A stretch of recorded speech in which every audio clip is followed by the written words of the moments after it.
a commencé lorsque les services secrets ont rejeté la demande de sécurité de M. Trump. Puis, il y a eu la fuite suspecte du tireur devant les services secrets le jour de l'assassinat de Trump. Et maintenant, dans un geste surprenant, le directeur du FBI est venu à la barre du tribunal pour révéler des détails encore plus surprenants sur la tentative d'assassinat. Ces agences de sécurité pourraient-elles cacher un plus grand secret?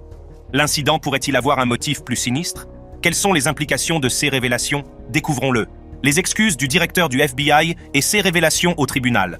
Lorsque le monde a appris que l'ancien président Donald Trump avait failli être assassiné, la nouvelle a été accueillie avec stupeur. Mais ce qui a été le plus déconcertant, c'est d'apprendre que le tireur était un jeune homme de 20 ans, Thomas Matthew Crooks. Bien qu'il ait réussi à tirer un coup de feu qui a effleuré l'oreille de Trump dans un moment incroyable de mouvement opportun de la tête, Crooks a été abattu par les agents des services secrets qui se trouvaient sur les lieux. Les autorités sont immédiatement entrées en action, essayant de découvrir tout ce qu'il y avait à savoir sur le tireur et sur ses motivations. Des semaines plus tard, des détails choquants ont commencé à émerger.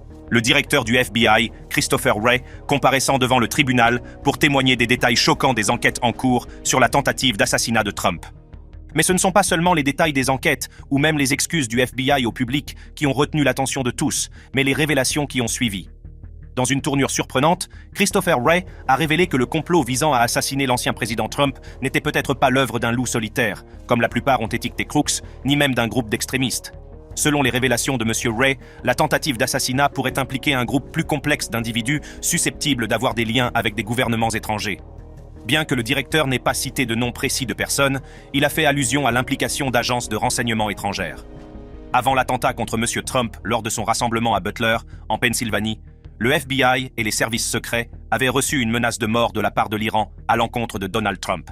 Selon le directeur du FBI, l'administration Biden a obtenu, au cours des dernières semaines précédant le 13 juillet 2024, des renseignements sur un complot d'assassinat iranien contre Trump, et ces informations ont conduit les services secrets à renforcer la sécurité autour de l'ancien président.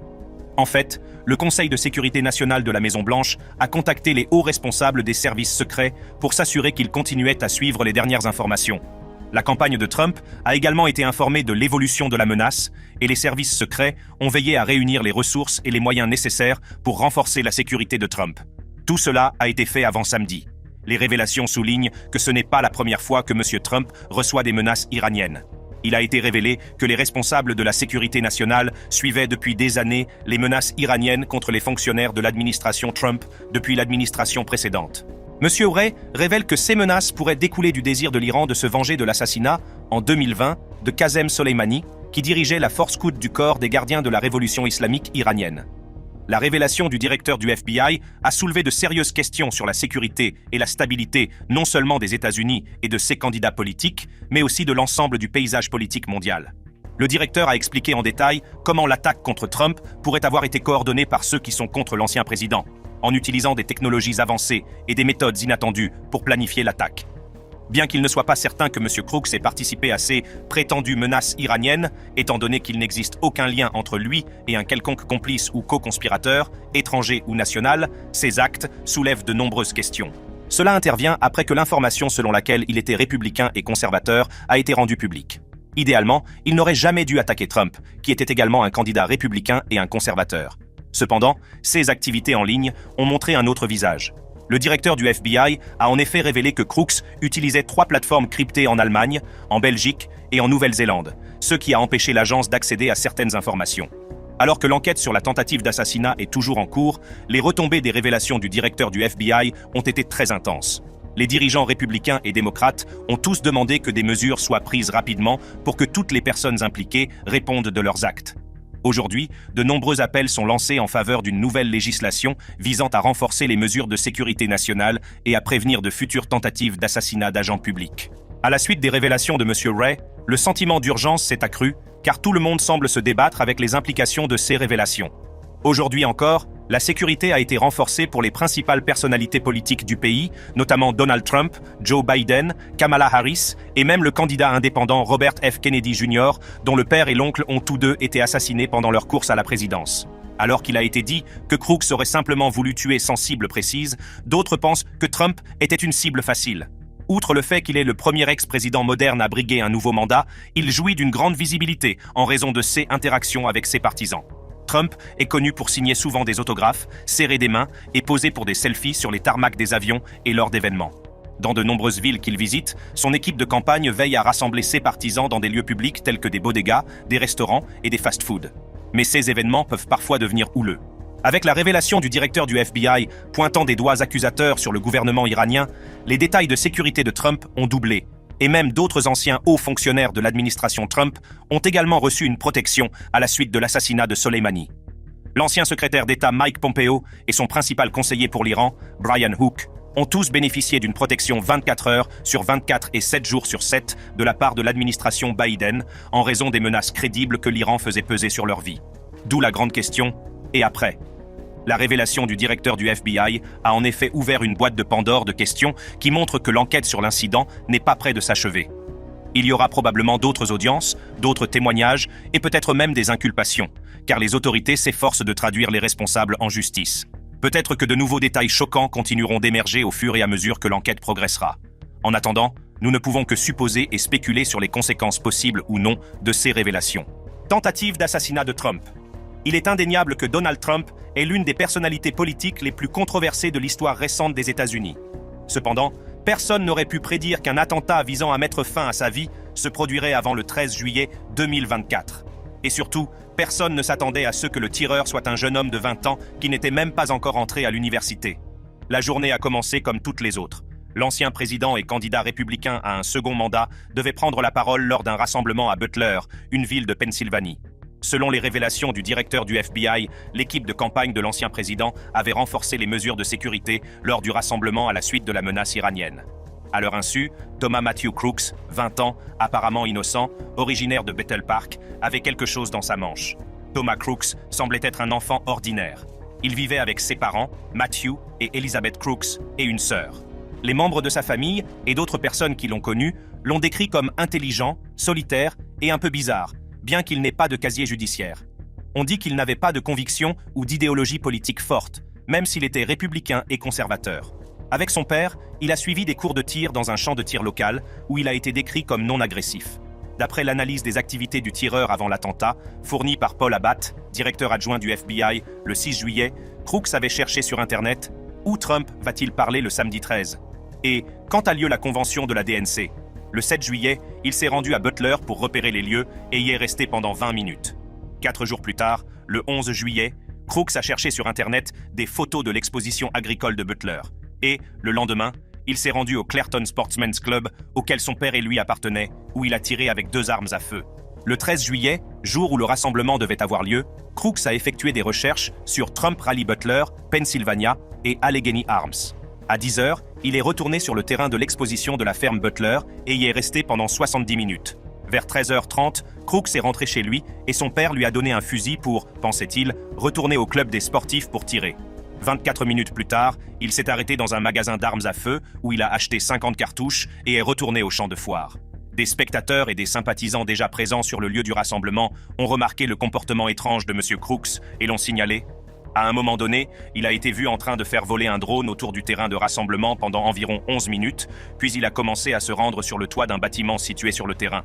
À 16h26, un contre-tireur des forces de l'ordre local termine son service et aperçoit Crooks en train de fureter sur un toit muni d'un télémètre de golf.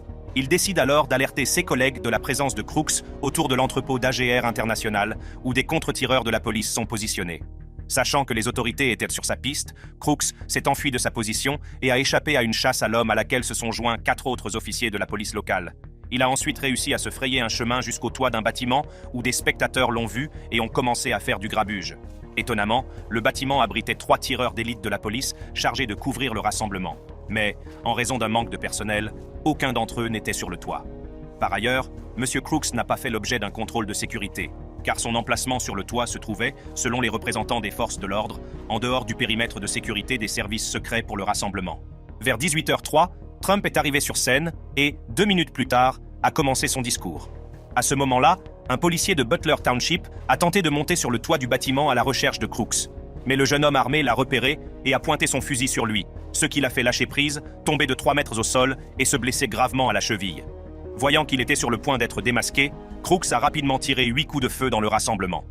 Au moment où Crooks a tiré sur Trump, l'ancien président a tourné la tête vers un grand tableau affichant des statistiques sur l'immigration, ce qui a fait que la balle lui a transpercé l'oreille.